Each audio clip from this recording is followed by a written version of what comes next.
Pour soutenir la chaîne, buy me a coffee. Merci. Des fleurs pour Algernon.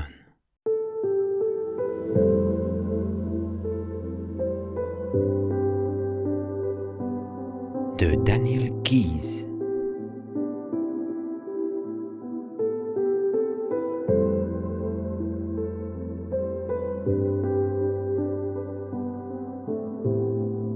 Sixième partie.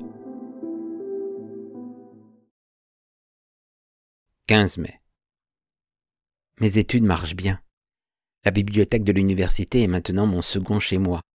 Ils ont dû me trouver un bureau à part parce qu'il ne me faut qu'une seconde pour absorber une page entière et des étudiants curieux viennent immanquablement se rassembler autour de moi tandis que je tourne rapidement les pages de mes livres. Les sujets qui m'absorbent le plus en ce moment sont l'étymologie des langues anciennes, les ouvrages les plus récents sur le calcul des variations et l'histoire hindoue. C'est étonnant la manière dont des choses sans lien apparent s'enchaînent. J'ai atteint un autre plateau. Et maintenant, les courants des diverses disciplines semblent s'être rapprochés, comme s'ils jaillissaient d'une source unique. C'est étrange, mais lorsque je suis dans la cafétéria du collège et que j'entends les étudiants discuter l'histoire, de politique ou de religion, tout cela me semble tellement puéril. Je n'ai plus aucun plaisir à débattre sur un plan aussi élémentaire. Les gens se froissent quand on leur montre qu'ils n'abordent pas les complexités du problème. Ils ne savent pas ce qui existe au-delà des apparences superficielles. Il en est de même au niveau supérieur, et j'ai renoncé à toute tentative de discuter de ces choses avec les professeurs de Beckman. À la cafétéria de la faculté, Burt m'a présenté à un professeur de sciences économiques, très connu pour ses travaux sur les facteurs économiques qui affectent les taux d'intérêt. Je désirais depuis longtemps parler à un économiste de quelques idées que j'avais rencontrées dans mes lectures.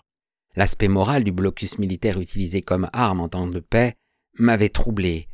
Je lui demandais ce qu'il pensait de la suggestion de quelques sénateurs préconisant l'utilisation de moyens tactiques tels que la mise sur une liste noire ou le renforcement du contrôle des certificats de navigation, ainsi que nous l'avions fait pendant la Seconde Guerre mondiale contre certaines des petites nations qui s'opposent maintenant à nous. Il écouta en silence, le regard dans le vague, et je supposais qu'il rassemblait ses idées pour répondre. Mais quelques minutes plus tard, il s'éclaircit la gorge et secoua la tête. Cette question, expliqua-t-il, échappait à sa compétence. Il était spécialisé dans les taux d'intérêt et ne s'était guère intéressé aux problèmes économico-militaires. Il me suggéra de voir le Dr. Wesley, qui avait publié un article sur les accords de commerce durant la Seconde Guerre mondiale. Il pourrait probablement me renseigner. Avant que je puisse ajouter un mot, il me prit la main et la secoua. Il avait été très heureux de me rencontrer, mais il avait des notes à rassembler pour une conférence. Et là-dessus, il s'en fut. La même chose se produisit lorsque j'essayais de discuter de Chaucer avec un spécialiste de la littérature américaine, que je questionnais un orientaliste sur les habitants des îles Trobriand, ou que je tentais de faire le point sur les problèmes du chômage provoqués par l'automation avec un sociologue spécialisé dans les sondages d'opinion sur le comportement des adolescents. Ils trouvèrent toujours des excuses pour s'esquiver, par crainte de révéler l'étroitesse de leurs connaissances. Comme ils me paraissent différents maintenant, et que j'avais été sot de penser que les professeurs étaient des géants intellectuels. Ce sont des gens comme les autres, et qui ont peur que le reste du monde s'en aperçoive. Et Alice, elle aussi, est une femme, pas une déesse, et je l'emmène au concert demain soir. 17 mai. Il fait presque jour et je n'arrive pas à m'endormir. Il faut que je comprenne ce qui m'est arrivé hier soir au concert. La soirée avait bien commencé. Le mall, à Central Park, s'était empli de bonheur. Et Alice et moi avions dû nous frayer un chemin parmi les couples étendus sur l'herbe. Finalement, en dehors de l'allée, nous avions trouvé un arbre isolé, sans personne. Hors des zones éclairées, la présence d'autres couples ne se signalait que par des rires féminins de protestation et la lueur de cigarettes allumées. « Nous serons très bien, dit-elle. Pas de raison d'être en plein sur l'orchestre. »« Que joue-t-il en ce moment ?» demandai-je. « La mer, de Debussy. Tu aimes ?» Je m'installai près d'elle. Je ne connais pas grand-chose à ce genre de musique. Il faut que j'y pense. « N'y pense pas, chuchota-t-elle. Sens-la, laisse-la t'emporter comme la mer, sans essayer de comprendre. » Elle s'allongea sur l'herbe et tourna son visage vers la musique. Je n'avais aucun moyen de savoir ce qu'elle attendait de moi. J'étais loin des méthodes claires de solution d'un problème et de l'acquisition systématique des connaissances. Je me répétais que mes mains moites Mon estomac serré, le désir de la prendre dans mes bras n'était que de simples réactions biochimiques. Je retraçais même le processus de stimulus-réaction qui provoquait ma nervosité et mon excitation. Pourtant, tout était brouillé et incertain. Devais-je la prendre dans mes bras ou non? Attendait-elle que je le fasse? Serait-elle fâchée? Je me rendis compte que je me comportais encore comme un adolescent, et cela me mit en colère. « Voyons, dis-je d'une voix étranglée, pourquoi ne vous mettez-vous pas plus à l'aise? Appuyez votre tête sur mon épaule, vous serez beaucoup mieux. » Elle me laissa passer mon bras autour d'elle, mais ne me regarda pas. Elle semblait trop absorbée par la musique pour s'apercevoir de ce que je faisais. Désirait-elle que je la tienne ainsi, ou le tolérait-elle simplement? Lorsque je fis glisser mon bras jusqu'à sa taille, je la sentis tressaillir, mais elle continua de regarder dans la direction de l'orchestre. Elle faisait semblant de ne penser qu'à la musique, afin de ne pas avoir à répondre à mon geste. Elle ne voulait pas savoir ce qui se passait. Tant qu'elle regardait au loin et qu'elle écoutait, elle pouvait feindre de ne pas sentir ce contact étroit, mon bras autour d'elle, ni d'y avoir consenti. Elle désirait que je caresse son corps, tout en maintenant son esprit vers des pensées plus élevées. D'un geste brusque, je lui pris le menton. « Pourquoi ne me regardez-vous pas? Faites-vous semblant que je n'existe pas? »« Non, Charlie, murmura-t-elle, je fais semblant que je n'existe pas. » Quand je la pris par les épaules, elle se raidit et frémit, mais je l'attirai à moi. C'est alors que cela se produisit. Cela commença par un bondement sourd dans mes oreilles, un bruit de scie électrique, très loin, puis une sensation de froid, des picotements dans mes bras et mes jambes, mes doigts engourdis. Soudain, j'eus la sensation d'être observé. Un brusque transfert de perception, caché dans l'obscurité, derrière un arbre, je nous voyais tous les deux allongés dans les bras l'un de l'autre. Je levai les yeux et je vis un garçon de 15 ou 16 ans, aux aguets, à peu de distance. « Et là !» m'écriai-je. Quand il se leva, je vis que sa braguette était ouverte. « Qu'est-ce qu'il y a ?» demanda Alice inquiète. Je bondis, mais il disparut dans l'obscurité. « L'avez-vous vu ?»« Non, dit-elle, en défroissant nerveusement sa jupe. Je n'ai vu personne. » Il était là, à nous regarder, presque assez près pour vous toucher. « Charlie, où vas-tu ?»« Il ne peut pas être bien loin. »« Laisse-le, Charlie. Cela n'a pas d'importance. Cela avait de l'importance pour moi. » Je partis en courant dans le noir, trébuchant sur des couples effrayés, mais impossible de savoir où il était passé. Plus je pensais à lui, plus grandissait cette sensation nauséeuse qu'on a avant de s'évanouir. Perdu et seul dans un désert sauvage, je me ressaisis et je retournai vers l'endroit où Alice était assise. « L'as-tu trouvé ?»« Non, mais il était là, je l'ai vu. » Elle me regarda bizarrement. « Te sens-tu bien ?»« Ça ira bien, dans un instant. Simplement, ce sacré bourdonnement dans mes oreilles. Peut-être ferions-nous mieux de nous en aller. » Pendant tout le chemin jusque chez elle, je ne cessai de penser à ce garçon qui avait été aux aguets dans le noir, et aussi que, pendant une seconde, j'avais entrevu ce qu'il voyait, nous deux allongés dans les bras l'un de l'autre. « Veux-tu entrer? Je pourrais te faire un peu de café. » J'en avais envie, mais quelque chose me retint de le faire. « Il vaut mieux pas, j'ai encore beaucoup de travail ce soir. »« Charlie, aurais-je dit ou fait quoi que ce soit qui... » Mais non, voyons. Simplement, ce garçon qui nous regardait m'a bouleversé. Elle était tout près de moi, attendant que je l'embrasse. Je la pris dans mes bras, mais cela se produisit encore. Si je m'éloignais pas rapidement, j'allais m'évanouir. « Charlie, tu as l'air malade. L'avez-vous vu, Alice? Dites-moi la vérité. » Elle secoua la tête. « Non, il faisait trop noir, mais je suis sûre que... Il faut que je m'en aille. Je vous appellerai. » Et avant qu'elle puisse me retenir, je m'arrachai de ses bras. Il fallait que je sorte de cette maison avant que tout ne s'effondre. En y réfléchissant maintenant, je suis certain que ce fut une hallucination. Le docteur Strauss estime que, émotionnellement, je suis encore à ce stade de l'adolescence où le fait d'être près d'une femme, de penser à l'amour sexuel, provoque l'anxiété, la panique et même des hallucinations. Il pense que mon rapide développement intellectuel m'a fait croire que je pouvais avoir une vie émotionnelle normale. Je dois me résigner à accepter ce fait. Les craintes et les blocages déclenchés dans des situations érotiques révèlent que, émotionnellement, je suis encore un adolescent sexuellement retardé. Je suppose que cela signifie que je ne suis pas prêt à des relations sexuelles avec une femme comme Alice Kenyon. Pas encore. 20 mai. J'ai été renvoyé de mon travail à la boulangerie. Je sais que c'est bête de s'accrocher au passé, mais j'étais très attaché à ce lieu, avec ses murs de briques blanches brunies par la chaleur du four. J'étais là, chez moi. Qu'ai-je pu faire pour qu'il me haïsse tant?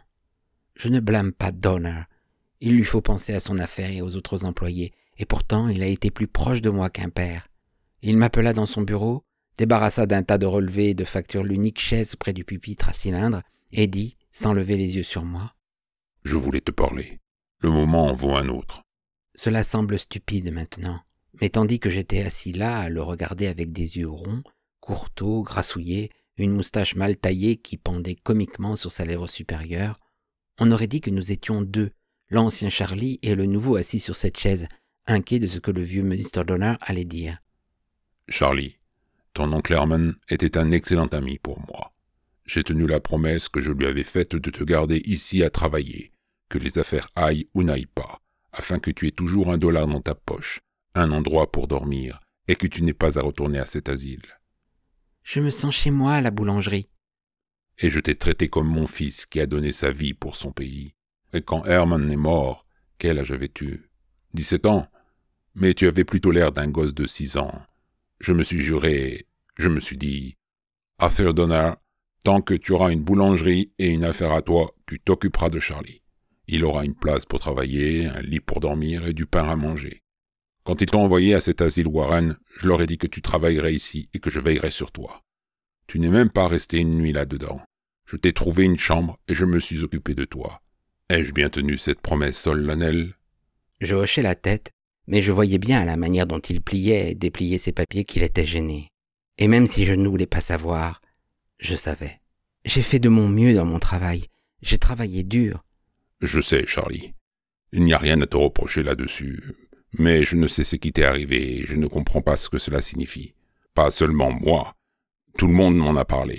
Ils sont venus ici une douzaine de fois ces dernières semaines. Ils sont tous bouleversés. Charlie, je dois te demander de partir. » J'essayai de l'arrêter, mais il secoua la tête. « Une délégation est venue me voir ici hier soir. Charlie, je suis obligé de penser à la bonne marche de mon affaire. » Il regardait ses mains tourner et retourner un papier comme s'il espérait y découvrir quelque chose qui lui aurait d'abord échappé. « Je suis désolé, Charlie. »« Mais où irais-je » Il leva les yeux sur moi pour la première fois depuis que nous étions dans son petit bureau. « Tu sais aussi bien que moi que tu n'as plus besoin de travailler ici. »« Je n'ai jamais travaillé ailleurs, Mr. Donner. » »« Parlons franchement. Tu n'es plus le Charlie qui est arrivé ici il y a 17 ans, pas même le Charlie d'il y a 4 mois. Tu ne nous as rien dit, c'est ton affaire. Peut-être une sorte de miracle, qui sait. Mais tu t'es transformé en un jeune homme très intelligent. Et faire marcher un pétrin mécanique et livrer des paquets n'est pas un travail pour un jeune homme intelligent. » Il avait raison, bien entendu, mais tout en moi me poussait à vouloir le faire revenir sur sa décision. « Laissez-moi rester, Mr. Donner. Donnez-moi une autre chance. Vous avez dit vous-même que vous avez promis à mon oncle Herman que j'aurais du travail aussi longtemps que j'en aurais besoin. Et j'en ai encore besoin, Mr. Donner. »« Non, Charlie. Si tu en avais besoin, je leur dirais que je me moque de leurs délégations et de leurs pétitions, et je prendrais ton parti contre tous. Mais telles que les choses sont maintenant, ils ont tous une peur bleue de toi. Et il faut aussi que je pense à ma famille. »« Mais s'ils changeaient d'attitude, laissez-moi essayer de les convaincre. » Je lui rendais tout plus difficile qu'il ne l'avait escompté. Je savais que j'aurais dû m'arrêter, mais je ne pouvais pas me contrôler. « Je leur expliquerai, » insistai-je. « Bien, » soupira-t-il finalement. « Vas-y, essaie. Mais tu vas simplement te faire du mal à toi-même. » Quand je sortis de son bureau, Frank Rayleigh et Joe Corp passèrent près de moi, et je sus que ce qu'il avait dit était vrai. Simplement de me voir là, c'était déjà trop pour eux.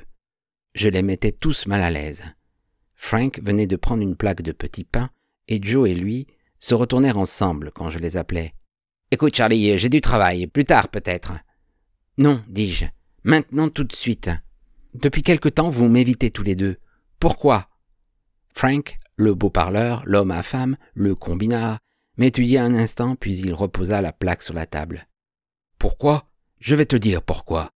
Parce que tout d'un coup, tu es devenu un monsieur important, un type calé, un savant.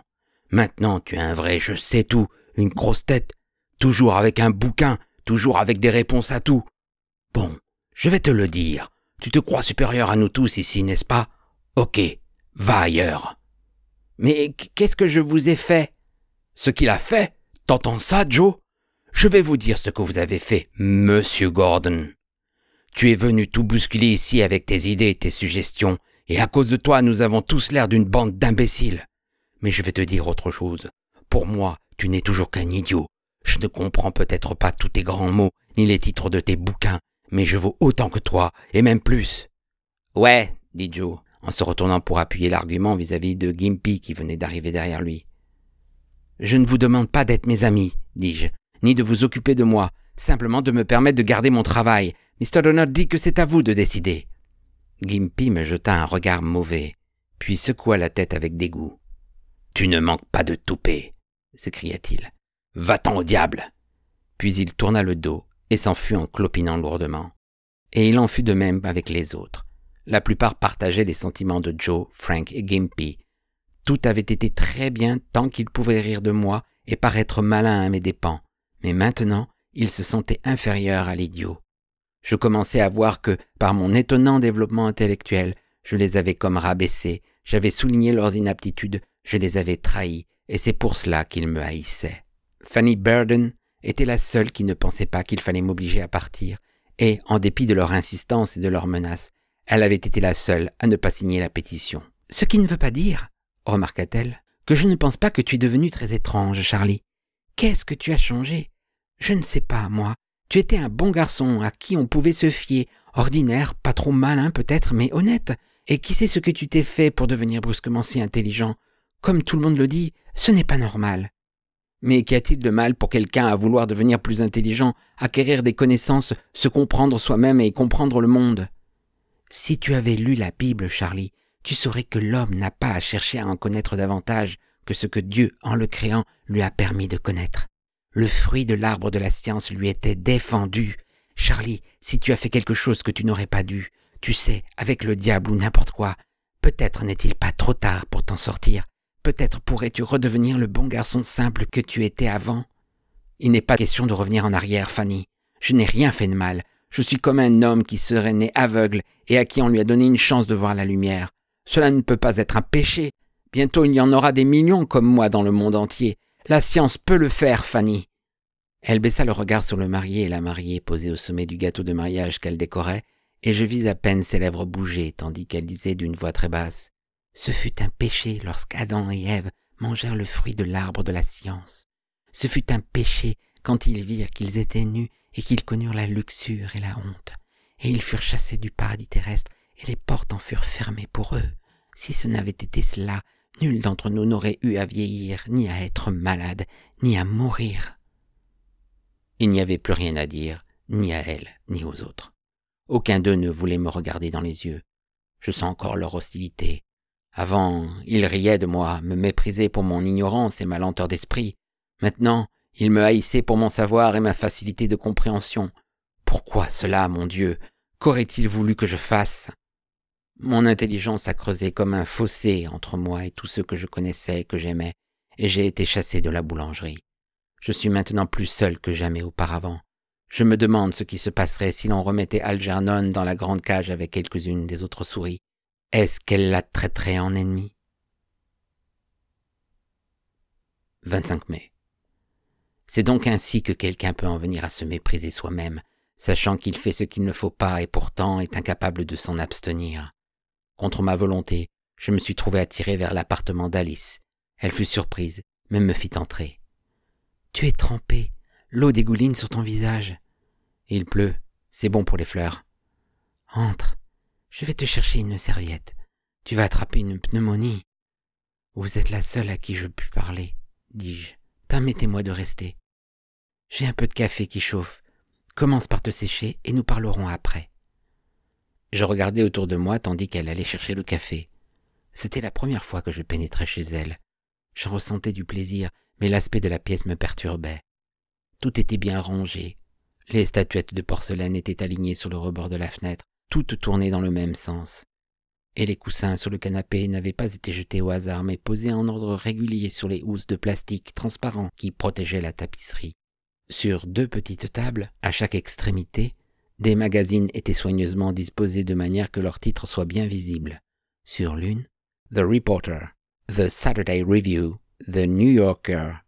Sur l'autre, Mademoiselle, House Beautiful et le Reader's Digest. Au mur, en face du canapé, était accrochée une reproduction luxueusement encadrée du tableau de Picasso, Mère et enfant, et à l'opposé, au-dessus du canapé, le portrait d'un fringant courtisan de l'époque de la Renaissance, masqué, l'épée à la main, protégeant une jeune fille apeurée aux joues roses. Les deux n'allaient pas ensemble, comme si Alice ne pouvait décider qui elle était, ni dans quel monde elle voulait vivre. « Tu n'es pas venu au labo depuis quelques jours, » dit-elle de la cuisine. « Le professeur Nemur s'inquiète de toi. »« Je n'avais pas le courage de les affronter, » répondis-je. « Je sais que je n'ai aucune raison d'avoir honte, mais cela me donne une sensation de vide, de ne pas aller tous les jours travailler, de ne pas voir la boutique, les fours, les gens. Je n'arrive pas à m'y faire.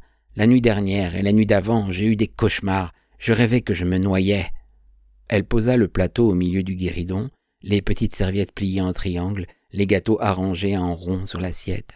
« Tu ne devrais pas prendre cela tant à cœur, Charlie. Ce n'est pas ta faute à toi. Cela ne sert à rien que je me le dise. Ces gens, depuis tant d'années, étaient ma famille.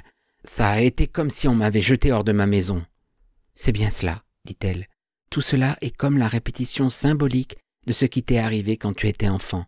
Être rejeté par tes parents, renvoyé de chez toi. » Oh, bon Dieu! Inutile de coller là-dessus une belle étiquette bien propre. Ce qui importe, c'est qu'avant d'être entraîné dans cette expérience, j'avais des amis, des gens qui s'intéressaient à moi. Maintenant, j'ai peur que... Tu as toujours des amis. Ce n'est pas la même chose. Ta peur est une réaction normale. C'est plus que cela. J'ai déjà eu peur. Peur d'être fouetté pour n'avoir pas cédé à Norma. Peur de passer par Howell Street, où la bande avait l'habitude de se moquer de moi et de me bousculer. J'avais peur de la maîtresse, Mrs. Libby, qui m'attachait les mains pour que je ne remue pas continuellement tout ce qui était sur mon pupitre. Mais c'était là des réalités, et j'avais de bonnes raisons d'avoir peur. La peur que j'ai ressentie en étant chassé de la boulangerie est une peur vague que je ne comprends pas. Voyons, ressaisis-toi. Vous ne pouvez pas ressentir ma panique. Mais, Charlie, il fallait s'y attendre. Tu es un nageur novice qu'on a poussé du radeau plongeoir et qui est terrifié de ne plus sentir le bois solide sous ses pieds. Mr. Donner a été bon pour toi et tu as été protégé pendant toutes ces années. Être chassé de la boulangerie de cette manière a été encore un plus grand choc que tu ne le pressentais. Cela n'arrange rien d'en avoir conscience intellectuellement. Je ne peux plus rester assis seul dans ma chambre. J'erre dans les rues à toutes les heures du jour et de la nuit sans savoir ce que je cherche. Je marche jusqu'à ce que je me perde et je me retrouve devant la boulangerie. La nuit dernière, j'ai marché depuis Washington Square jusqu'à Central Park et j'ai dormi là. Mais bon Dieu, qu'est-ce que je cherche? Plus je parlais, plus elle était émue. Que pourrais-je faire pour toi, Charlie? Je ne sais pas. Je suis comme un animal qui a été lâché et qui ne peut plus rentrer dans sa bonne petite cage bien tranquille. Elle s'assit près de moi sur le canapé. Il te pousse trop vite. Tu ne sais plus où tu en es. Tu veux être un adulte, mais il reste encore un petit garçon en toi, seul, et qui a peur. Elle mit ma tête sur son épaule, tentant de me réconforter, mais tandis qu'elle me caressait les cheveux, je sentis qu'elle avait besoin de moi de la même manière que j'avais besoin d'elle. « Charlie, » murmura-t-elle au bout d'un moment, « fais tout ce que tu veux. N'aie pas peur de moi. » J'aurais voulu lui dire que la panique me guettait.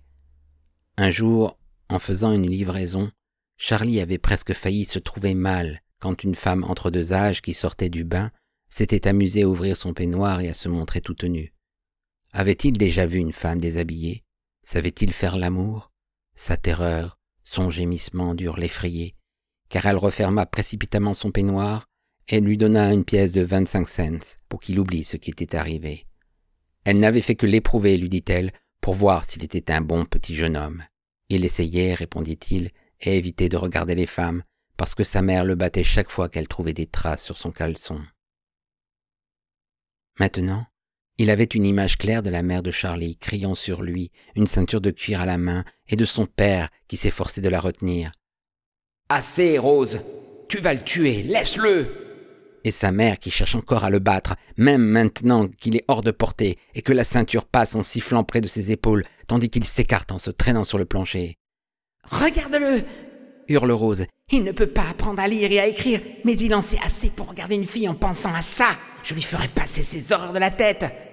Il n'y peut rien si cela lui fait de l'effet. C'est plus fort que lui. C'est normal, ce n'est pas de sa faute. Il n'a pas à penser à ça en regardant les filles.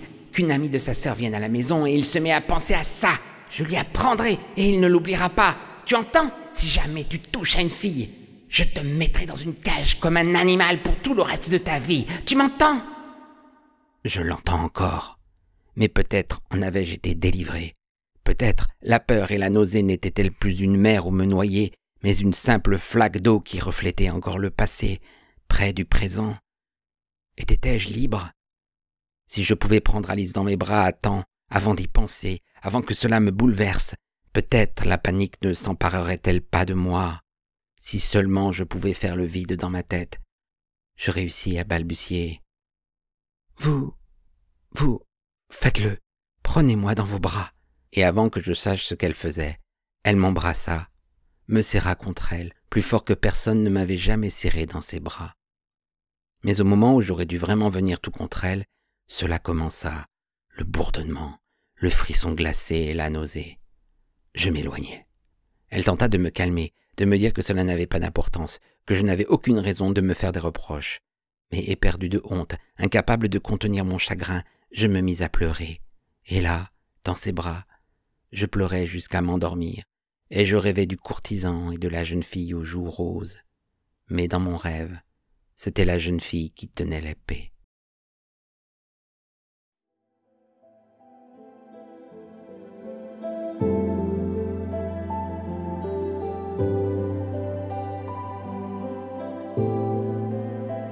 C'était Des fleurs pour Algernon de Daniel Keyes.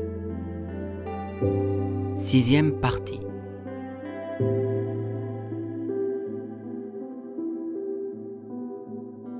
Si vous avez apprécié cette lecture, merci de liker, commenter et de vous abonner à la chaîne. À bientôt.